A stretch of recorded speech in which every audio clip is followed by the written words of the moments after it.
एक लड़का करीब 19 साल का था। उसका नाम सौरभ था। बहुत ही ज्यादा चंचल, थोड़ा होशियार, पढ़ने लिखने में माहिर लड़का था। वह अपनी पढ़ाई गांव से दूर रहकर एक शहर में पढ़ाई करता था। सौरभ के कॉलेज में गर्मियों की छुट्टी तथा होली की त्योहार के कारण उनके कॉलेज में छुट्टी होने वाले थे। वह कोलकाता शहर से अपना घर झारखंड के रांची जिला में आने वाला था। सौरभ का घर रांची जिला में ही स्थित था। कॉलेज छुट्टी होते ही सभी लड़के अपने अपने घर की तरफ ट्रेन पकड़कर निकल चले थे। फिर उन्हीं में से सौरभ भी अपने घर की तरफ जाने के लिए टिकट काउंटर पर अपना टिकट कटाने के लिए गया था। जैसे ही टिकट काउंटर पर गया था, वहां बहुत ज्यादा भीड़ लगी हुई थी। लेकिन दूसरी तरफ टिकट काउंटर के दूसरी लाइन में लेडीज मतलब कि महिला लोगों की लाइन लगी हुई थी। ट्रेन बहुत जल्द ही आने वाली थी, जिसका हमसे सौरभ को भी जल्दी में टिकट कटाने की जरूरत थी है। वह जब टिकट काउंटर पर गया तो देखा कि बहुत ज्यादा भीड़ होने के कारण वह बहुत पीछे लाइन में लग गया था। सौरभ को लग रहा था कि अब टिकट मिलना मुश्किल ही नहीं, नामुमकिन है, क्योंकि ट्रेन आने में मात्र 10 मिनट ही बाकी थे और करीब 100 लोगों की लंबी लाइन लगी हुई थी टिकट काउंटर में। Real life romantic love story in Hindi. वह जल्दीबाजी में टिकट कटाने के लिए कोई तरकीब सोच ही रहा था कि उसे एक लड़की दिखाई दिया। वह लड़की भी ना टिकट लेने के लिए महिला वाली टिकट काउंटर वाली लाइन में लगी हुई थी। वह लड़की भी रांची जाने वाली थी और उनके पास पेन नहीं था टिकट फॉर्म भरने के लिए। ऐसे में सौरभ के ऊपरी पॉकेट में कलम देखकर वह लड़की कहती है कि कृपया मुझे थोड़ा सा कलम दीजिएगा, मुझे भी फॉर्म भरना है टिकट खरीदने के लिए। उसके बाद सौरभ कहता है, मैं लिखने के लिए कलम तोड़ दे दूंगा, लेकिन कृपया करके मेरे भी टिकट वश में भाग लीजिए। आप भी उसी स्टेशन तक जाइएगा जिस स्टेशन से मुझे घर जाना है। तभी वह लड़की पूछती है कि आपको कौन सा स्टेशन पर जाना है। उसके बाद सौरभ कहता है कि मुझे झारखंड के रांची स्टेशन तक जाना है। फिर उसने वह लड़की भी कहती है, मुझे भी झारखंड के रांची डिस्ट्रिक्ट रखी जाना है। फिर उसके बाद सौरभ कहता है कि एक ही टिकट में मेरा भी नाम बाहर लीजिएगा, मुझे भी टिकट मेले में आसानी हो जाएगी और फिर हम लोग उसी टिकट से अपना सफर तय कर लेंगे। लड़की सोनू का बात मान जाती है। वह कहती है कि ठीक है, आपका टिकट अपनी टिकट नहीं मिला कर ले लूंगी। फिर सौरभ अपने पॉकेट से पैसे निकलता है। उस लड़की को देखा है ताकि वह टिकट उसके बदले भी कटाते हैं।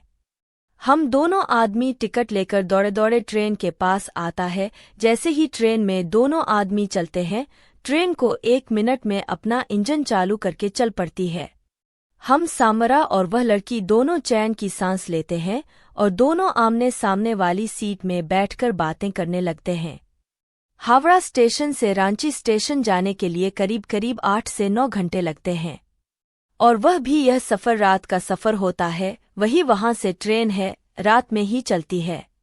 ऐसे में दोनों को बातचीत करने के लिए मौका मिल जाता है। दोनों अपनी अपनी सीट पर बैठकर दोनों एक दूसरे से बातचीत करना शुरू कर देते हैं। गाड़ी चलते ही थोड़ी देर होने के बाद वह लड़की कहती है कि मुझे खाना खाना है, मुझे भूख लगी है। तभी सारा कहता है, जी ठीक है, आप खा लीजिए, मैं बाद में खा लूंगा, मुझे अभी भूख नहीं लगी है। इतना सुनते ही वह लड़की भी कहती है कि जब आप खाइएगा तो ही मैं खाऊंगी। कभी सौरभ पूछता है, क्या ऐसी क्या बात है कि जब भी मैं खा लूंगा तो ही तुम खाएगी ही। तभी वह लड़की कहती है कि हम दोनों साथ में जा रहे हैं, मैं अकेले खाऊंगी मुझे अच्छा नहीं लगेगा, इस कारण से मैं जब आप खाएगा तो ही नहीं खाऊंगी। दोनों में बातचीत शुरू हो जाती है और उस लड़की का नाम पूछता है। वह लड़की अपना नाम शोभा बताते हैं। तभी वह लड़की कहती है कि मुझे तो आपका नाम पहले से ही पता है। उसके बाद सौरभ कहता है कि आपको मेरा नाम कैसे पता चला है।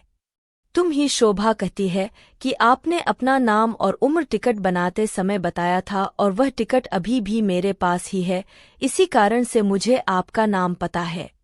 अभी सौरभ कहते हैं कि मुझे तो यह पता भी नहीं है, आपको मेरा नाम भी पता होगा। मुझे तो याद भी नहीं है कि मैं अपना नाम आपको कभी बताया भी होगा। तभी वह लड़की कहती है कि आपने तो बताया था, मुझे अभी भी जानती है। रात बहुत ज्यादा हो जाता है, दोनों अपनी अपनी सीट पर सो जाते हैं। सुबह के 3 बजे नींद टूटती है। दोनों का। उसके बाद दोनों अपना अपना पानी की बोतल से अपना सामान होता है और फिर दोनों एक दूसरे से बातचीत करना शुरू कर देते हैं। ऐसी बात करते करते सुबह के 6 बज जाते हैं। दोनों के ट्रेन अपना गंतव्य स्टेशन पर पहुंचने वाली होती है। दोनों सोचते हैं कि आप तो हमें एक दूसरे से अलग हो जाना है। सौरभ वह लड़की बहुत पसंद आती है, मतलब किसानों को शोभा बहुत पसंद आती है और शोभा को भी सौरभ बहुत पसंद आता है। लेकिन दोनों बिना कुछ बात किए एक दूसरे से जाने के लिए तैयार हो जाते हैं।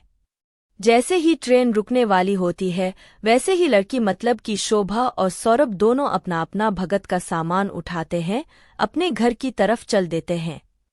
जैसे ही सामरा और शोभा दोनों अपना अपना घर पहुंचता है, उसके कुछ देर बाद सौरभ के मोबाइल पर एक कॉल आता है। सौरभ अपना मोबाइल से कॉल रिसीव करता है और कहता है कि आप कौन बोल रहे हैं। कभी उधर से आवाज आती है कि मैं शोभा बोल रही हूँ। यह सुनकर सौरभ का मन विचलित हो जाता है और वह खुशी के मारे इधर-उधर घूमने लगते हैं। क्योंकि सौरभ को सुबह का नंबर तथा उसका कॉल देखकर उसे बहुत ज्यादा खुशी मिली है। तभी सुबह मोबाइल पर कहती है कि आपने अपना घर पहुंच लिया है। तभी सौरभ करता है कि हाँ, मैं 1 घंटा पहले ही अपना घर पहुंच चुका हूँ। उसके बाद सौरभ शोभा से पूछता है कि आपने अपना घर पर पहुंचती है। तभी शोभा कहती है कि मैं भी 1 घंटे पहले ही पहुंच चुकी थी। मुझे नहाने और फ्रेश होने में टाइम लग गया था, इसलिए मैं 1 घंटे बाद फोन कर रही हूँ। अब दोनों में खूब अच्छी तरह से बातचीत होने लगी है। दोनों मिलकर हम दिन भर रात भर मिलकर बातें करते रहते हैं और आप दोनों को एक दूसरे से काफी ज्यादा मित्रता और एक दूसरे में प्यार होने लगा था रखना। एक दूसरे से मिलने के लिए एक दिन जरा सी स्टेशन पर बुलाया और स्टेशन के बाजू में एक पार्क था, वही दोनों एक दूसरे से मिलने का समय भी फिक्स किया था।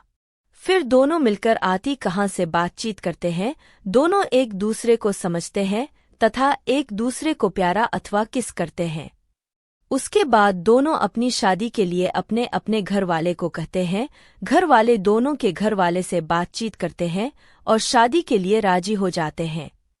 यह सुनकर सोने का मन में खुशी का ठिकाना नहीं रहता है और अपनी शादी के बारे में सुनते ही दोनों को खूब जमकर बातें करने लगते हैं। उसके कुछ ही देर बाद दोनों की शादी हो जाती है और फिर दोनों एक दूसरे के साथ उसी तरह सेवा से एक परिवार के साथ रहने लगते हैं। दोनों का रिश्ता एक बहुत ही ज्यादा बेहतरीन और बेहतर ढंग से निभाया जा रहा था, क्योंकि दोनों एक दूसरे से बेहद ही ज्यादा प्यार करते थे।